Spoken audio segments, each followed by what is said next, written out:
El reloj de la cocina marcaba las 11:17 de la mañana, un martes cualquiera que parecía destinado a disolverse en la neblina de la rutina. La luz del sol entraba sesgada por la ventana, iluminando las motas de polvo que danzaban en el aire, suspendidas en un silencio casi absoluto. Era ese tipo de silencio que se acumula en las casas grandes cuando los hijos ya se han ido y las conversaciones se han vuelto escasas. Estaba doblando una servilleta, alisando con la yema de los dedos una arruga invisible, cuando el teléfono rompió la quietud. No fue un timbrazo normal, sonó con una estridencia que me erizó la piel. Supe, con esa certeza gélida que te recorre la espina dorsal antes de que el cerebro procese la información, que algo estaba mal. No por una intuición mística ni por dramatismo innecesario, sino por un hecho estadístico irrefutable: nadie me llamaba a esa hora. Mi esposo estaba supuestamente volando hacia una conferencia en el extranjero, mis hijos trabajaban y mis pocas amigas sabían que las mañanas eran mi refugio de soledad. Dejé la servilleta sobre la mesa de caoba y caminé hacia el aparato. Al descolgar, el silencio al otro lado duró una fracción de segundo más de lo habitual, una pausa cargada de vacilación. Sí, dije, y mi propia voz me sonó extraña, ajena. ¿Señora Elena?, preguntó una voz masculina. Era educada, profesional, pero tenía un borde tenso, como una cuerda de violín a punto de romperse. Le hablamos de la sucursal central del banco. Sentí como el estómago se me cerraba en un puño apretado. La mención del banco nunca traía buenas noticias a deshoras. Soy yo, respondí, intentando mantener la compostura. ¿Ocurre algo con alguna cuenta?, el hombre carraspeó, un sonido nervioso que amplificó mi ansiedad. Señora, perdone la pregunta, pero, ¿usted está en la ciudad? Por supuesto, repliqué, frunciendo el ceño. Estoy en mi casa. ¿Por qué? Es que, el empleado bajó la voz, como si temiera ser escuchado por alguien cercano a él. Creo que esta no es usted. Su esposo, el señor Roberto, está aquí ahora mismo, en la oficina del gerente. Y está acompañado por una mujer que, bueno, una mujer que es idéntica a usted. Me reí. Fue un reflejo involuntario, una risa breve, seca y nerviosa que escapó de mi garganta antes de que pudiera detenerla. La idea era tan absurda que rozaba lo cómico. Eso es imposible, respondí, apoyando una mano en el respaldo de la silla para anclarme a la realidad. Mi esposo está en un viaje de negocios. Salió esta madrugada hacia el aeropuerto. Yo misma le preparé el café. Está volando hacia Londres ahora mismo. El silencio que siguió fue denso, pesado, demasiado largo para ser un simple error administrativo. Podía escuchar la respiración del empleado al otro lado, entrecortada. Por eso la llamo, señora, dijo finalmente, y la urgencia en su tono borró cualquier rastro de duda en mí. El señor no está en Londres. Está aquí. Y está intentando realizar un trámite de alto nivel, una reestructuración completa de los activos conjuntos. Pero algo no encaja. La mujer que lo acompaña se ha presentado como usted. Tiene su nombre. Tiene su documento de identidad. Tiene su firma. Pero, hay detalles. Pequeñas inconsistencias que el sistema ha marcado como alertas rojas. ¿Y la actitud? Hay algo en la actitud. Sentí que la casa giraba lentamente a mi alrededor, como un carrusel macabro. Las paredes familiares, los cuadros que habíamos comprado juntos, los muebles que habíamos elegido hace décadas, todo parecía de repente parte de un decorado falso. Me apoyé con fuerza en la mesa para no caer. Las piernas me fallaron por un instante. ¿Idéntica?, pregunté, y la palabra salió de mi boca como un susurro apenas audible. Sí, señora. El parecido es perturbador. Si yo no hubiera hablado con usted hace 2 semanas por el tema de las tarjetas, y si no recordara un detalle específico de su voz, habría procesado el trámite. Pero necesitaba verificar. Por favor, añadió, y esta vez su voz sonó casi como una súplica, necesitamos que venga inmediatamente. No podemos retenerlos mucho tiempo sin una causa justificada, y si salen de aquí con las claves nuevas. No terminó la frase. No hacía falta. Colgué el teléfono sin despedirme, dejándolo caer sobre la base con un golpe seco. Me quedé mirando el aparato como si fuera un objeto extraterrestre que acababa de aterrizar en mi cocina, trayendo consigo un mensaje de destrucción. Pensé en Roberto. Pensé en su maleta, esa maleta de cuero negro que habíamos preparado la noche anterior con una meticulosidad casi ritual.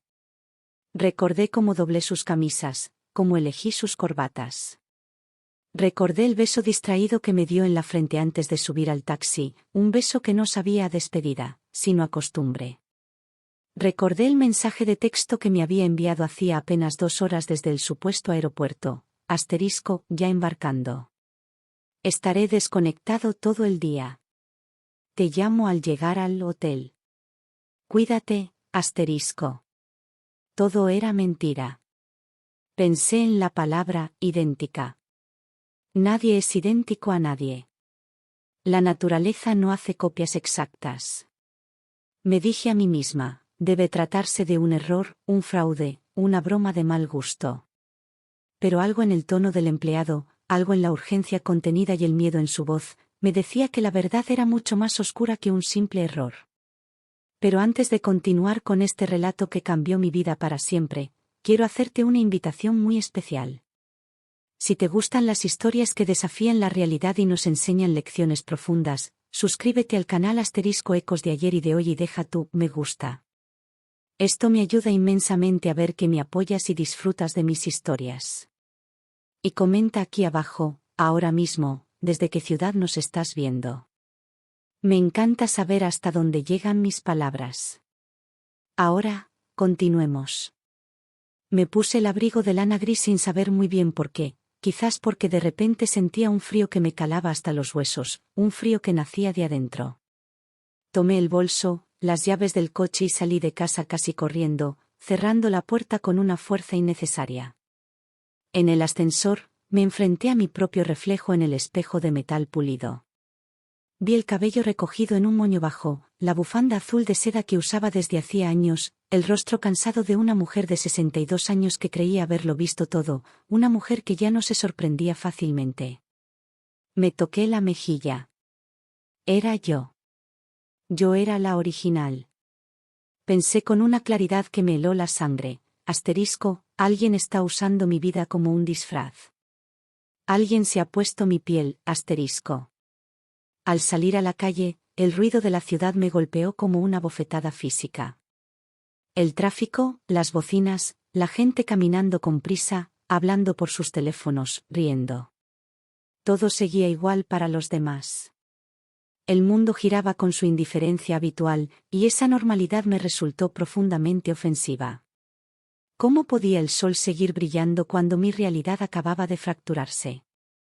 Durante el trayecto al banco, conduciendo mecánicamente, intenté reconstruir mi matrimonio como si fuera una película acelerada en rebobinado. 37 años juntos. Una vida construida ladrillo a ladrillo, hecha de rutinas compartidas, de silencios cómodos, de acuerdos tácitos que nunca necesitaron firma. Yo había dejado mi trabajo como profesora de literatura cuando los niños nacieron, una decisión que tomamos, juntos, aunque ahora recordaba que fue él quien insistió en que no valía la pena el esfuerzo por ese sueldo. Había ayudado con la contabilidad en las noches cuando él abrió su empresa, sumando cifras hasta que los ojos me ardían. Había firmado papeles, hipotecas, avales y contratos sin leerlos del todo, simplemente porque él me los ponía delante y me decía, firma aquí, querida, es lo de siempre. Y yo confiaba. Siempre confié.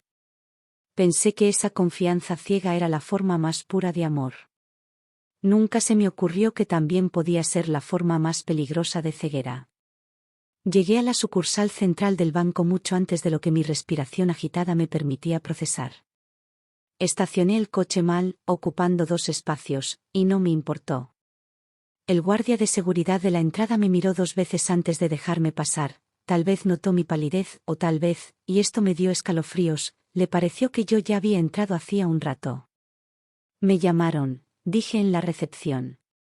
Mi voz sonó firme, autoritaria, aunque por dentro todo mi esqueleto temblaba como una estructura a punto de colapsar. Soy la señora Elena. La recepcionista abrió los ojos desmesuradamente y levantó el teléfono sin decir palabra. En menos de un minuto, el empleado que me había llamado apareció. Estaba pálido, sudaba ligeramente y se aflojaba el nudo de la corbata. A su lado venía una mujer más joven, del departamento legal, que no dejaba de mirar hacia la puerta de vidrio esmerilado de una de las oficinas. Gracias por venir tan rápido, señora, dijo él en voz baja, casi conspirativa. Necesitamos que vea algo antes de entrar. Me condujeron a una pequeña sala de observación adyacente, una de esas habitaciones que tienen persianas venecianas que permiten ver hacia afuera sin ser visto con claridad. El empleado abrió la persiana apenas un par de centímetros, creando una rendija de visión. Mire, susurró. Me acerqué y miré a través del vidrio. Y entonces, el mundo se detuvo. Los vi. Mi esposo, Roberto, estaba de pie, hablando con el gerente regional. Llevaba el traje azul marino que yo había recogido de la tintorería la semana pasada. Se le veía seguro, dominante, con esa postura de hombre de negocios que sabe que tiene el control de la sala. Y a su lado estaba ella. Mi cuerpo reaccionó antes que mi mente. Se me aflojaron las piernas y tuve que aferrarme al marco de la ventana para no desplomarme. Sentí una náusea violenta subir por mi garganta. La mujer llevaba mi mismo corte de cabello, ese tono castaño con mechas grises que yo mantenía con tanto cuidado. Usaba un abrigo beige muy parecido, casi idéntico, a uno que yo tenía en el armario. Llevaba gafas de montura fina, como las mías. Incluso sostenía el bolso del mismo modo particular en que yo lo hacía, apoyado contra el costado izquierdo, protegiéndolo con el codo. No era una casualidad grotesca, no era simplemente una mujer que se parecía a mí. Era una imitación cuidada, estudiada, ensayada hasta la perfección milimétrica. Dice llamarse como usted, murmuró el empleado a mi espalda. Conoce datos que solo usted debería conocer. Fechas, nombres, códigos. Yo no podía dejar de mirarla. No era que fuera más joven o más hermosa, aunque quizás el maquillaje estaba mejor aplicado. Lo que me aterraba era que estaba ocupando un lugar que no le pertenecía. Mi lugar. La vi reír ante algo que dijo el gerente, una risa suave, discreta. La vi tocar el brazo de mi esposo con una familiaridad que me resultó obscena, una intimidad robada. Él no parecía nervioso. Al contrario, parecía cómodo. Le sonreía con una complicidad que hacía años no me dedicaba a mí. Quise gritar. Quise salir de esa habitación, irrumpir en la oficina, golpear la mesa y arrancarles las máscaras a ambos. Quise gritarle a Roberto, estoy aquí. Soy yo. ¿Qué estás haciendo? La ira empezó a bullir en mi pecho, caliente y líquida. Pero entonces, algo dentro de mí se endureció. Fue un cambio repentino, como si un interruptor se hubiera apagado en mi corazón y se hubiera encendido en mi cerebro. Una voz fría, que no reconocí como mía, resonó en mi cabeza. Observa. Aprende. No te apresures. Si entras ahora gritando, parecerás la loca. Parecerás la histérica. Y ellos tienen los papeles.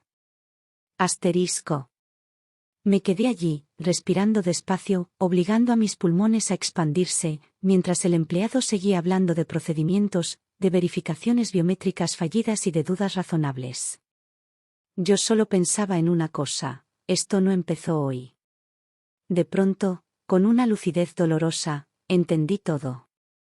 Aquel viaje de negocios a Londres no era nuevo. Las ausencias de los últimos años, los cambios de humor, la distancia creciente, las contraseñas cambiadas en el ordenador de casa, todo tenía otra explicación. Esa mujer no había aparecido de la nada esa mañana. Alguien no se vuelve idéntico a otra persona por accidente. Se entrena. Se estudia. Se prepara. Mi esposo había sido el maestro de ceremonias de mi propio reemplazo. ¿Qué quiere hacer, señora?, me preguntó la mujer del departamento legal con cautela. Podemos llamar a seguridad ahora mismo. Podemos confrontarlos. La miré. Pensé en mis hijos, que vivían en otras ciudades y creían que sus padres eran el modelo de estabilidad. Pensé en mi casa. Pensé en mi apellido escrito en cientos de documentos a lo largo de una vida. Pensé en todo lo que estaba en juego. Si entraba allí ahora como una esposa traicionada, él se defendería. Negaría. Diría que yo estaba enferma, confundida. Diría que la mujer era una socia, una prima lejana, inventaría cualquier mentira y la sostendría con la arrogancia que lo caracterizaba. Nada, respondí, y mi propia respuesta me sorprendió por su frialdad. ¿Cómo dice? El empleado parpadeó, confundido. Nada. Todavía, dije. Quiero que bloqueen la operación con cualquier excusa burocrática. Díganles que el sistema se cayó, que falta una firma de la central, lo que sea. Que se vayan pensando que es un retraso, no que han sido descubiertos. Pero señora, empezó la abogada. Háganlo, ordené, girándome hacia ellos. Si los confrontamos ahora, improvisarán. Si los dejamos ir creyendo que su mentira aún funciona, cometerán errores. Y yo necesito esos errores. Necesito saber hasta dónde llega esto. Salí del banco por una puerta lateral, sin que ellos me vieran. Caminé 2 cuadras sin sentir los pies, como si flotara sobre el asfalto. Me senté en un café pequeño, uno de esos lugares anónimos donde nadie te mira, y pedí un vaso de agua. Me temblaban las manos tanto que tuve que sostener el vaso con ambas para no derramar el líquido. Necesitaba pensar. Necesitaba dejar de ser la víctima y convertirme en estratega. Miré mi reflejo en la vidriera del café. La mujer que me devolvía la mirada no era la misma que había salido de casa una hora antes. Había algo nuevo en sus ojos. No era solo dolor, era una determinación feroz. Por primera vez no me pregunté por qué lo hacía. Me pregunté cómo lo había hecho durante tanto tiempo sin que yo lo notara. ¿Tan invisible me había vuelto? ¿Tan predecible era mi vida que podía ser copiada por una extraña? Pagué el agua con una moneda que saqué del fondo del bolsillo. Saqué el teléfono y revisé mis mensajes. Tenía uno nuevo de él, enviado hacía 20 minutos, justo cuando yo lo estaba observando a través de la persiana. Asterisco, reuniones todo el día. Esto es agotador. Te extraño. Te llamo a la noche. Asterisco. Leí el mensaje y sonreí, pero fue una sonrisa sin humor, una mueca vacía. No lo llamé. No le escribí. Guardé el teléfono y respiré hondo, llenando mis pulmones con el aire viciado de la ciudad. Sabía que lo peor no era descubrir una infidelidad o una traición financiera.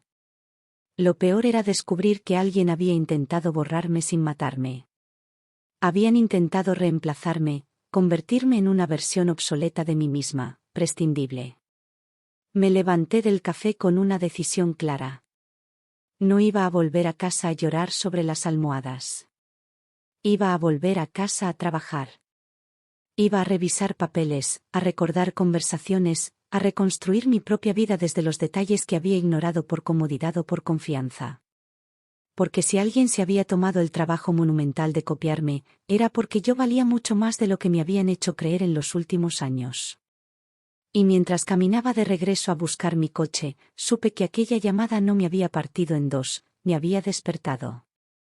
Durante años pensé que mi matrimonio era sencillo, incluso envidiablemente predecible. No había grandes escándalos ni gritos que llamaran la atención de los vecinos. Había rutina, cenas tranquilas, vacaciones en la misma casa de la playa cada verano.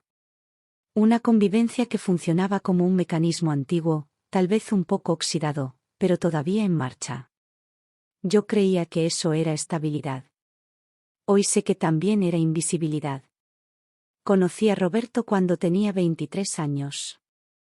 Él ya trabajaba en el mundo financiero y hablaba con una seguridad aplastante de planes, inversiones y futuro. Yo, joven y llena de dudas, me sentí protegida por esa firmeza. Nos casamos rápido, como se hacía entonces, y pronto llegaron los hijos. Dejé mi empleo porque alguien tenía que sostener la casa, y él prometió que ese sacrificio sería temporal. Nunca volvió a mencionarlo. Yo tampoco. Fui aprendiendo a vivir en segundo plano sin darme cuenta, como quien se acostumbra a una habitación con poca luz. Organizaba cenas de trabajo para sus socios, escuchaba conversaciones sobre mercados que no me incluían, sonreía en los eventos. Firmaba documentos que él me acercaba con una sonrisa cansada. Asterisco, es lo de siempre, Elena, burocracia, decía. Y yo confiaba. Confiar era más fácil que preguntar. Preguntar implicaba la posibilidad de descubrir algo que no estaba preparada para enfrentar, o peor aún, implicaba que él se molestara por mi desconfianza. Con los años, mi nombre apareció menos en las conversaciones y más en los papeles legales, siempre como respaldo, como garantía, como avalista, como alguien que acompaña pero nunca decide. Cuando él prosperó y su empresa creció, yo celebré. Cuando viajó más, yo me adapté a la soledad. Cuando empezó a llegar tarde, yo encontré excusas antes de que él tuviera que darlas. Hubo señales, ahora lo sé. Al volver a casa esa tarde, cada recuerdo empezó a acomodarse de otra forma, revelando un patrón siniestro. Recordé los cambios pequeños, casi elegantes. Hace unos 3 años, empezó a corregirme la forma de vestir. Asterisco, ese color te envejece, Elena, decía con una risa ligera mientras me miraba en el espejo antes de salir. Asterisco, deberías usar tonos más neutros, beige, camel. Son más elegantes, asterisco. Sugería cortes de pelo más modernos, más prácticos. Me regalaba ropa similar a la que él creía que debía usar. Yo aceptaba pensando que era una muestra de interés, de cuidado. Asterisco, quiere que me vea bien, pensaba. No vi que también era un molde. Estaba estandarizando mi imagen para que fuera más fácil de replicar. Nuestra vida social se redujo drásticamente. Dejamos de ver a las parejas amigas de toda la vida porque, según él, ya no aportaban nada, se habían quedado estancados. Él prefería reuniones nuevas, gente más joven, ambientes desconocidos donde yo era presentada ampliamente como mi esposa, sin nombre propio, una figura borrosa al lado del gran hombre. Empecé a sentirme como un accesorio que combina con todo y no destaca en nada. Cuando cumplí 60 años, organizó una cena pequeña, íntima. Brindó por mí, compañía incondicional. Esa palabra me quedó resonando esa noche. No dijo amor, no dijo pasión, no dijo admiración. Dijo compañía, como si yo fuera un perro fiel o un mueble confortable. En casa hablábamos cada vez menos. Yo llenaba los silencios con tareas domésticas, con orden obsesivo, con la televisión de fondo. Él se refugiaba en su teléfono, en correos que no podía dejar para mañana, en llamadas que hacía encerrado en el despacho o en el baño. Cuando preguntaba, me decía que eran asuntos delicados de la empresa. Yo asentía. Siempre asentía. Mis amigas notaron el cambio antes que yo. Asterisco, te veo apagada, Elena, me dijo Clara una tarde tomando té. Me molestó su comentario. Pensé que exageraba, que tenía envidia de mi vida ordenada. ¿Cómo iba a estar apagada si tenía casa, hijos exitosos, estabilidad económica? No entendía que el orden también puede asfixiar cuando no deja espacio para ser uno mismo. La noche anterior a la llamada del banco, él preparó la valija con cuidado excesivo. Me pidió una camisa específica, la blanca de cuello italiano. Me pidió el reloj de oro que heredó de su padre. Me dio un beso rápido y dijo que el viaje sería corto. Yo lo ayudé como siempre, doblándole los calcetines. No noté nervios en él, no noté culpa. Noté costumbre. La costumbre de alguien que cree que tiene el control absoluto sobre la realidad y sobre las personas que lo rodean. Al llegar a casa después de verlos en el banco, cerré la puerta con llave y me fui directa al despacho. Abrí cajones que no tocaba desde hacía tiempo. Revisé carpetas viejas, contratos olvidados, estados de cuenta que llegaban por correo y que yo apilaba sin abrir. Empecé a leer con una atención voraz, casi forense. Mi nombre aparecía en lugares clave: titularidad de propiedades, cuentas de ahorro conjuntas, fondos de inversión. Pero siempre asociado al suyo. Yo no era invisible en los papeles, lo había sido en la relación. Recordé conversaciones extrañas de los últimos meses.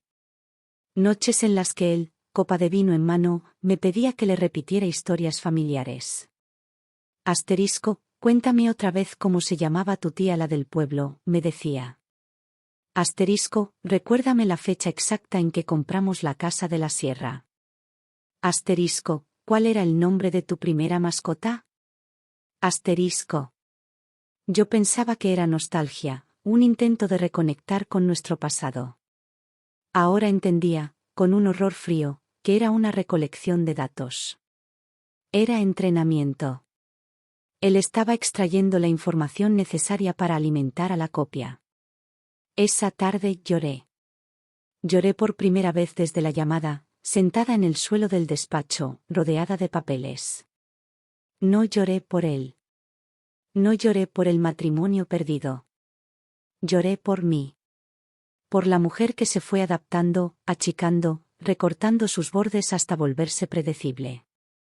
Lloré por la confianza que regalé sin exigir reciprocidad. Pero el llanto no duró mucho.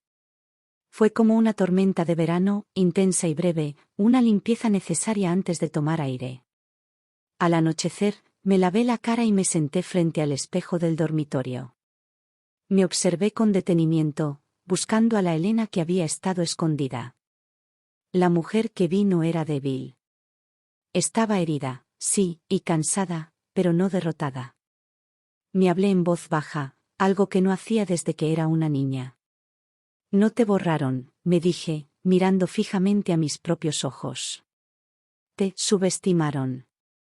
Y ese va a ser su error fatal. Esa noche, cuando él llamó desde su supuesto hotel en Londres, atendí el teléfono con una naturalidad que me asustó. Hola, querido, dije. Mi voz no tembló. Hola, Elena. Acabo de llegar al hotel. El vuelo fue agotador, muchas turbulencias, mintió con una fluidez pasmosa. Podía escuchar de fondo, muy levemente, el sonido de una sirena de policía que sonaba idéntica a las de nuestra ciudad, no a las de Londres. Pobrecito, respondí. Debes estar destrozado. ¿Has comido algo? Sí, pedí algo al servicio de habitaciones. Mañana tengo reuniones desde primera hora, así que me iré a dormir ya. Solo quería saber si estabas bien. Todo tranquilo por aquí, dije, y cada palabra era una piedra que colocaba en mi muro de defensa. La casa está en silencio. Me alegro. Bueno, descansa. Te llamo mañana. Descansa tú también. Que duermas, profundamente. Colgué con calma. Fingir normalidad fue más difícil que llorar, pero también fue infinitamente más poderoso. Porque mientras él seguía creyendo que yo era la esposa ciega que no veía nada, yo estaba empezando a ver demasiado claro. Entendí algo esencial: no había sido reemplazada porque fuera prescindible para él, sino porque era conveniente. Mi identidad, mis activos, mi firma, eran necesarios para sus planes. Y eso, lejos de disminuirme, me devolvió una certeza que había perdido: yo tenía el poder. Mi matrimonio no era el que todos creían ver. Era uno construido sobre mi silencio y su seguridad. Y ahora que el silencio se había roto, nada volvería a encajar igual. Yo ya no estaba dispuesta a ocupar un lugar secundario en mi propia vida. Aquella llamada del banco no solo reveló una traición, reveló un patrón criminal. Y yo estaba lista para seguir ese hilo hasta el final, aunque doliera, porque por primera vez en muchos años no me preguntaba si podía hacerlo. Me preguntaba cuándo iba a caerles el cielo encima. Volví al banco 2 días después, a la misma hora. Llevaba el mismo abrigo y la bufanda azul, como si fuera un uniforme de batalla. No llamé antes. No quería advertir a nadie, ni siquiera a los empleados que ahora eran mis aliados tácitos. Caminé hasta la entrada con el pulso firme y la cabeza fría, como si estuviera entrando a un teatro para ver el acto final de una obra cuyo guión yo había reescrito en mi mente. Al cruzar las puertas de vidrio, sentí una presión en el pecho, pero no me detuve. Esta vez no iba a mirar desde lejos, escondida tras una persiana. La vi enseguida. Estaba sentada en una de las mesas del fondo, en la zona de atención personalizada. Estaba inclinada hacia adelante, hablando con una gestualidad que conocía demasiado bien porque era la mía. Movía las manos al hablar, dibujando círculos en el aire, tal como yo hacía cuando explicaba algo importante. Sonreía con la comisura izquierda un poco más levantada, una asimetría que yo siempre había intentado ocultar y que ella replicaba con exactitud. Llevaba el cabello recogido del mismo modo. No era solo parecida, era un espejo ensayado, una sombra con cuerpo. Mi esposo estaba frente a ella, de espaldas a mí. Se le veía relajado, incluso orgulloso. Asentía mientras ella hablaba, con esa expresión de paciencia benevolente que yo había visto tantas veces en casa. La presentaba con naturalidad a un empleado que se acercaba con unos papeles. Mi esposa firmará aquí, dijo. Esa frase, mi esposa, me atravesó como una astilla al rojo vivo. No por celos románticos, eso ya había muerto, sino por la audacia, por el robo descarado de mi existencia. Me acerqué al mostrador principal y pedí hablar con el gerente. Mi tono no admitía demoras. Mientras esperaba, no pude evitar observarla con más detalle, como un científico estudia un espécimen bajo el microscopio. Usaba un anillo similar al mío, una copia barata pero efectiva a simple vista. Su perfume flotaba en el aire, dulzón y pesado. Era el mismo Chanel que él me regalaba cada aniversario, el que a mí nunca me gustó del todo pero usaba para complacerlo. Entendí entonces que no estaba imitando mi apariencia por gusto personal, estaba replicando mi identidad para anularla. El gerente apareció, visiblemente nervioso al verme allí sin cita. Me condujo a su oficina, me ofreció agua. Yo negué con la cabeza. Quiero verlos, dije. Quiero que sepan que estoy aquí. Señora, el protocolo de seguridad, empezó a decir. Al diablo con el protocolo, lo interrumpí suavemente. Un momento. Solo necesito un momento. Nadie me detuvo. Me levanté y salí de la oficina. Caminé directo hacia la mesa donde estaban. Mis tacones resonaban en el mármol del piso, clac, clac, clac. El sonido de la justicia acercándose. No me anuncié. No levanté la voz. Me planté a 1 metro de ellos, de pie, proyectando mi sombra sobre la mesa. La mujer levantó la mirada primero. Sus ojos se abrieron apenas, lo justo para revelar una sorpresa genuina que rompió su máscara por un segundo. Luego, con una rapidez aterradora, compuso el rostro y sonrió como si me conociera de toda la vida, una sonrisa vacía. Mi esposo tardó un segundo más en girarse. Cuando lo hizo, cuando vio mi rostro real frente al rostro falso que había construido, su cara perdió todo color. Fue como ver a un fantasma. La seguridad se evaporó de sus hombros. ¿Qué haces aquí?, preguntó, y su voz salió estrangulada, aguda. Vengo a ver a mi reflejo, respondí, mirándola a ella fijamente. Parece que anda suelto y firmando papeles que no le corresponden. El silencio alrededor fue inmediato. Los empleados dejaron de teclear, los clientes bajaron la voz. Se creó una burbuja de tensión eléctrica alrededor de nuestra mesa. La mujer idéntica a mí me observó con una mezcla de desafío y cálculo. No retrocedió.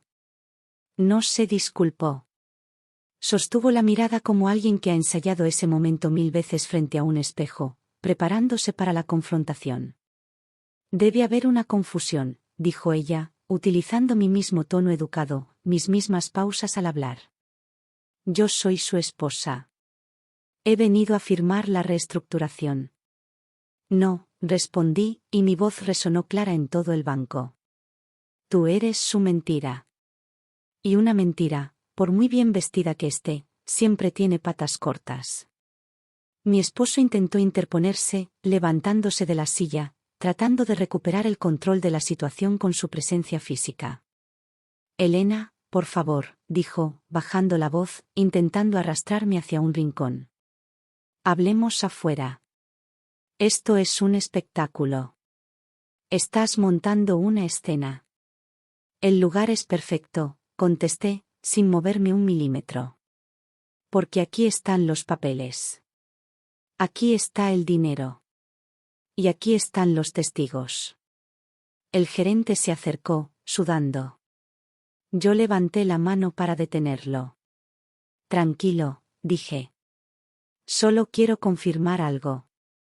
Miré a la mujer, clavando mis ojos en los suyos. Dime, le pedí con suavidad. Si eres yo, sabrás esto. ¿Cuál es el segundo nombre de mi madre? Ella parpadeó. Una duda imperceptible cruzó su rostro. Miró a mi esposo buscando ayuda, un gesto rápido, instintivo.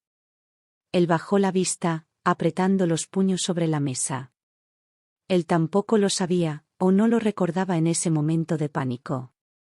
Nunca le había importado mi familia lo suficiente.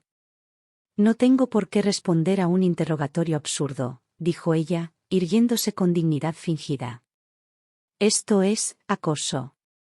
Exacto, respondí. No lo sabes. ¿Por qué no eres yo? Puedes copiar mi ropa, puedes copiar mi firma, puedes usar mi perfume. Pero no tienes mi memoria. No tienes mi historia. La tensión se volvió espesa, casi irrespirable. Algunas personas fingían no escuchar, mirando sus teléfonos, pero todos estaban atentos. Yo sentí una calma extraña, casi clínica. No había ira descontrolada, había precisión quirúrgica. ¿Cuánto tiempo llevas entrenando para ser yo? Pregunté, acercándome un paso más. ¿Meses? ¿Años? ¿Te obligó a ver vídeos caseros? ¿Te hizo estudiar mis correos electrónicos? Ella apretó los labios hasta que se volvieron una línea fina. No sabes nada, siseó. Sé lo suficiente, repliqué. Sé que alguien no copia hábitos, gestos y recuerdos por casualidad. Sé que esto es un trabajo. Y sé que él, señalé a Roberto sin mirarlo, es el jefe. Mi esposo dio un paso adelante, desesperado. Basta. Ordenó, con esa voz de mando que solía intimidarme. Estás exagerando. No estás bien de la cabeza, Elena. Llevas meses actuando raro. Esto es prueba de tu inestabilidad. Lo miré y sonreí. Exagerar es decir que estoy loca para cubrir un delito federal, respondí. Esto es simplemente nombrar lo que veo. El gerente pidió, casi suplicó, que pasáramos a la oficina privada. Asentí. Entramos los 4. Cerraron la puerta y el ruido del banco quedó amortiguado. El aire estaba cargado de adrenalina y miedo. Yo me senté en la cabecera de la mesa. Ellos quedaron de pie, como alumnos regañados. Explique, pidió el gerente mirando a mi esposo. Él empezó a hablar, atropellándose. Habló de errores administrativos, de coincidencias desafortunadas, de trámites urgentes que requerían presencia inmediata y que yo no estaba disponible. La mujer asentía con disciplina, confirmando cada mentira. Yo los dejé hablar. Dejé que se enredaran en sus propias explicaciones absurdas. Cuando terminaron, cuando el silencio volvió a caer, saqué de mi bolso una carpeta azul. Aquí están mis documentos originales, dije, poniéndolo sobre la mesa. Y aquí están mis firmas de los últimos 20 años. Las comparé con las de ella en los papeles del banco. No coinciden del todo, señalé. La presión es distinta. El trazo final de la A es diferente. Había práctica, mucha práctica, pero no historia. Esto no es improvisado. Es un plan sistemático de suplantación de identidad y fraude. La mujer me miró con un desprecio puro, sin filtro. No eres tan especial, dijo, rompiendo su personaje por primera vez. Solo eras el molde más cómodo. Una mujer aburrida, predecible, con dinero y sin carácter. Eras fácil de copiar. Esa frase dolió. Fue un golpe bajo. Pero también aclaró todo. Gracias, respondí. Acabas de confirmar lo que necesitaba. No era amor, era utilería. El gerente tomó nota frenéticamente. Mi esposo se llevó las manos a la cabeza, dándose cuenta de que el control se le había escapado definitivamente. No he terminado, añadí. Quiero saber quién te presentó a él. Ella sonrió ladeando la cabeza, un gesto cruel. Él me encontró, dijo. Buscaba a alguien con tu perfil físico. Te había estudiado durante años. Sabía tus debilidades, tus horarios, tus vacíos. Mi esposo levantó la vista, horrorizado. Cállate, murmuró entre dientes. No, respondió ella. Ya es tarde. El barco se hunde, Roberto. Y yo no me voy a hundir sola. Entendí entonces que la suplantación no era solo financiera, era profundamente emocional. Él había buscado una versión de mí sin memoria, sin reclamos, sin historia compartida. Una copia obediente que firmara lo que él quisiera y no hiciera preguntas incómodas. Una muñeca. ¿Sabes qué es lo peor, Roberto? Le dije a mi esposo, mirándolo a los ojos, viendo al hombre pequeño que se escondía detrás del traje caro. No es que me engañaras con otra mujer. Es que creíste que yo era reemplazable. Creíste que mi vida valía tan poco que cualquiera podía ponérsela como un abrigo. No respondió. No tenía palabras. El gerente anunció que el trámite quedaba suspendido indefinidamente y que se abriría una investigación interna y externa. Asentí y me levanté. Me voy, dije. Ustedes quédense con su teatro. Yo tengo una vida real que recuperar. Salí sin mirar atrás. En el pasillo, lejos de sus miradas, mis piernas temblaron violentamente. Me apoyé en la pared fría y respiré, contando hasta 10. Había visto suficiente. El reflejo no era mío, era un espejo roto que cortaba al tacto. En la calle, el aire fresco me devolvió al presente. Me senté en un banco de la plaza frente a la sucursal y dejé que el corazón bajara el ritmo desenfrenado. No, lloré. Sentía algo distinto, algo duro y brillante en mi pecho. Determinación. Si habían llegado tan lejos, era porque creían que yo no llegaría más lejos aún. Saqué el teléfono. Tenía 5 llamadas perdidas de él. No las devolví. Miré mis manos. Eran las mismas de siempre, con sus manchas de sol y sus venas azules. Mi identidad estaba intacta. Nadie podía quitármela si yo no la entregaba. Me levanté con una certeza clara. No iba a desenmascararlos legalmente de inmediato. Iba a dejarlos cocerse en su propio miedo un poco más. Porque cuando alguien se cree dueño de tu nombre y es descubierto a medias, comete errores fatales al intentar cubrir sus huellas. Y esos errores yo estaba lista para cobrarlos, uno por uno. Esa noche no dormí. No porque el dolor me mantuviera despierta, sino porque mi mente, ahora afilada como una navaja, empezó a ordenar piezas que llevaban años sueltas en el rompecabezas de mi vida. La escena del banco se repetía una y otra vez, pero ya no como una herida abierta, sino como una prueba pericial. Volví a casa pasada la medianoche, después de conducir sin rumbo por la ciudad, viendo las luces de los edificios donde otras vidas transcurrían ajenas a mi drama. Dejé el abrigo sobre la silla y me senté en la mesa del comedor con la carpeta abierta frente a mí. Encendí la lámpara pequeña, la que siempre usaba para leer mis novelas, y comencé a revisar papeles. Esta vez no buscaba confirmación, buscaba munición. Estados de cuenta de hace 5, 10 años. Contratos de sociedades que no recordaba haber autorizado.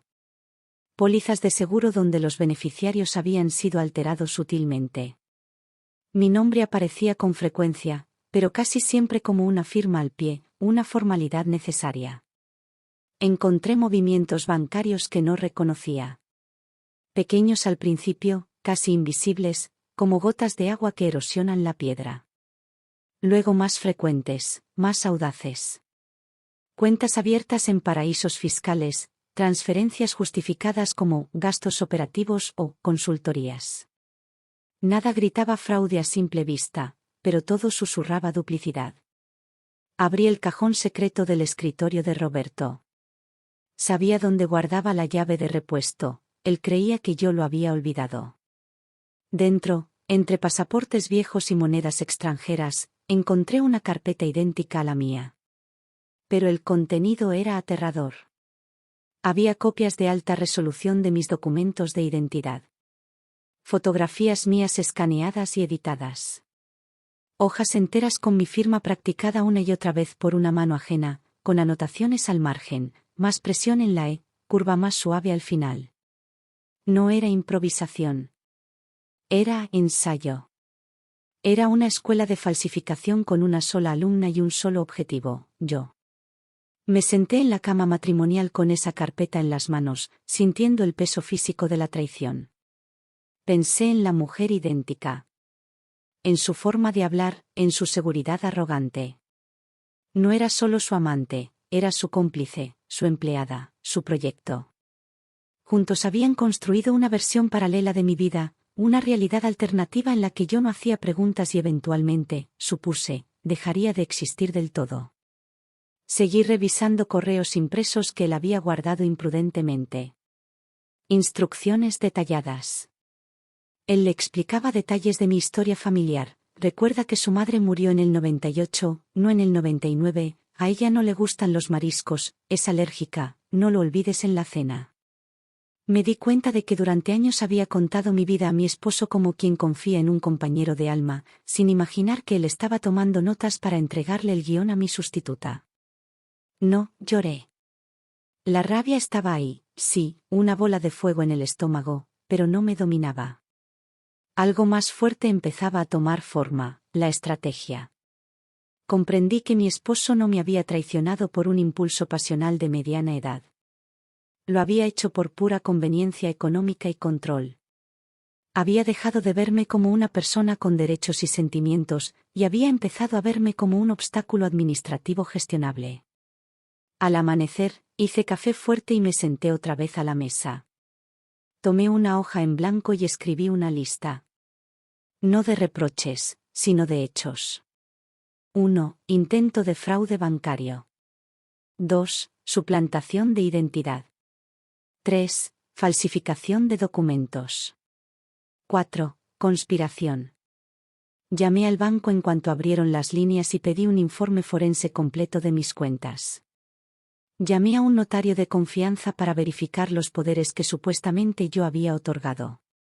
Llamé a una amiga abogada, una mujer brillante a la que había dejado de ver por presión de Roberto, y le pedí una cita urgente. Le conté solo lo necesario. Su silencio al otro lado de la línea fue largo y elocuente. Esto es grave, Elena, dijo al fin. Muy grave. Pero si tienes paciencia y sangre fría, puedes destruirlo. Tienes todas las cartas. Colgué con una sensación nueva, poder. Mi esposo llamó 3 veces esa mañana. No atendí. Me dejó mensajes confusos, mezclando disculpas con reproches, preocupación fingida con intentos de control. Asterisco, Elena, contesta. Tenemos que hablar. Estás malinterpretando todo. Ella es solo una consultora que se parece a ti, fue una broma del gerente, asterisco. Mentiras tan burdas que daban vergüenza ajena. No borré los mensajes. Los guardé. Todo servía como evidencia. Por la tarde fui a una oficina pública a solicitar un duplicado de mi documento de identidad, esta vez con alertas de seguridad biométrica máxima. Pedí que cualquier uso de mi nombre fuera notificado a mi teléfono personal. El funcionario me miró con curiosidad, pero no preguntó. Yo no expliqué. Aprendí que la víctima no tiene por qué justificarse cuando se está protegiendo. Al salir, caminé varias cuadras sin rumbo, disfrutando del aire en mi cara. Observé mi reflejo en las vitrinas de las tiendas. La mujer que veía ya no era frágil. Estaba alerta, despierta, viva.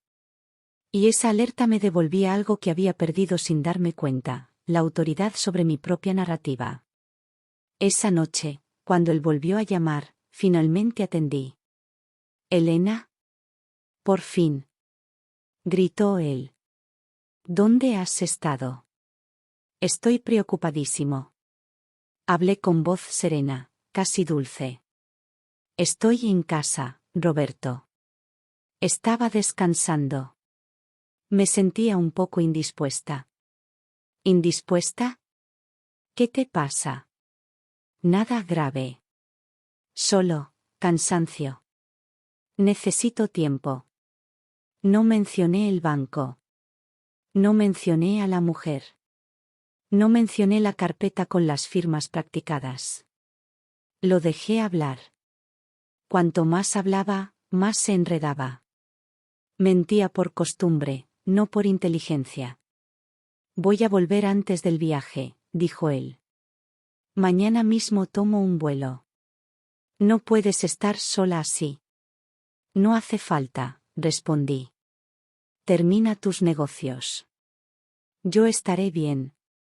Colgué con una certeza firme. No iba a enfrentarlo en casa, en privado.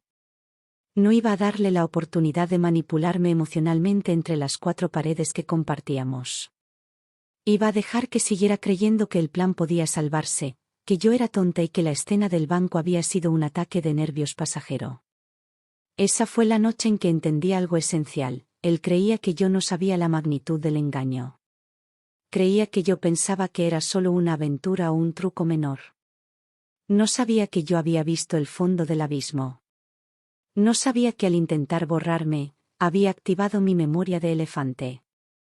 Guardé todas las carpetas, las originales y las copias, en una caja fuerte portátil que compré esa tarde. La escondí en el fondo del armario, detrás de las mantas de invierno. No era el final, era el comienzo del contraataque. Me acosté tarde. Antes de apagar la luz, me miré en el espejo una vez más. Toqué mi rostro, mis arrugas reales, mis gestos únicos. Nadie podía copiarlos del todo. Nadie podía ser yo. Y mientras cerraba los ojos, supe que el error más grande de mi esposo no había sido engañarme. Había sido subestimarme. Y eso, muy pronto, tendría consecuencias devastadoras para él. Los días siguientes fueron de una calma tensa, artificial. Mi esposo regresó, actuando como si nada hubiera ocurrido, o mejor dicho, actuando como si yo fuera una paciente psiquiátrica a la que había que tratar con condescendencia. Me trajo un regalo, un pañuelo caro que ni siquiera sacó de la bolsa. Me preguntó cómo me sentía con ese tono paternalista que ahora me repugnaba. Yo jugué mi papel. Respondía con monosílabos suaves. Sonreía a medias. Dejaba que él creyera que yo estaba confundida, que dudaba de mi propia percepción. Esa era su mayor debilidad, su arrogancia. Pero mientras él se relajaba, yo afilaba el cuchillo.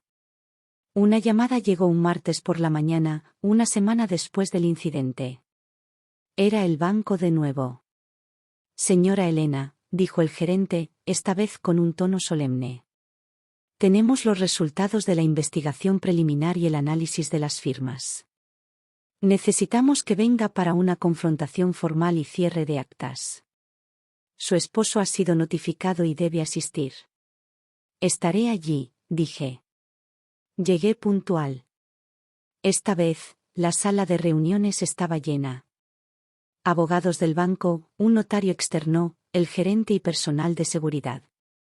Mi esposo llegó minutos después, acompañado de un abogado agresivo y de la mujer idéntica. Ella parecía menos segura que la última vez, tenía ojeras bajo el maquillaje. Nos sentamos. El aire se podía cortar con un cuchillo. Señores, empezó el gerente, hemos encontrado evidencias irrefutables de intento de fraude y suplantación de identidad continuada. Proyectaron en una pantalla las firmas comparadas. Las fechas de operaciones realizadas en momentos en que yo estaba hospitalizada o de viaje, firmadas presencialmente por mí. Mostraron vídeos de seguridad donde la mujer idéntica entraba y salía de sucursales usando mis tarjetas. Mi esposo intentó protestar, rojo de ira. Ella me dio permiso. Gritó, señalándome. Ella sabía todo. Es una estrategia fiscal que acordamos.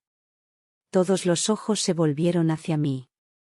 Lo miré con una calma absoluta. Roberto, dije suavemente. ¿Cuándo acordamos que otra mujer usara mi nombre, mi cara y mi vida? ¿Fue antes o después de que entrenara su firma con mis documentos robados?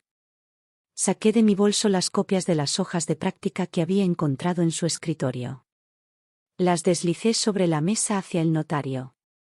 Encontré esto en su despacho personal, dije.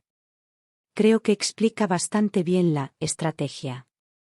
El abogado de mi esposo palideció al ver los papeles. La mujer idéntica bajó la cabeza, derrotada. Mi esposo se quedó mudo, abriendo y cerrando la boca como un pez fuera del agua. Procederemos a bloquear todas las cuentas y notificar a la fiscalía, sentenció el gerente. La reunión terminó con la frialdad de los trámites legales. Mi esposo salió de la sala destrozado, sabiendo que su imperio de mentiras se había derrumbado sobre él. La mujer idéntica se escabulló rápidamente, convertida en un fantasma que ya no asustaba a nadie.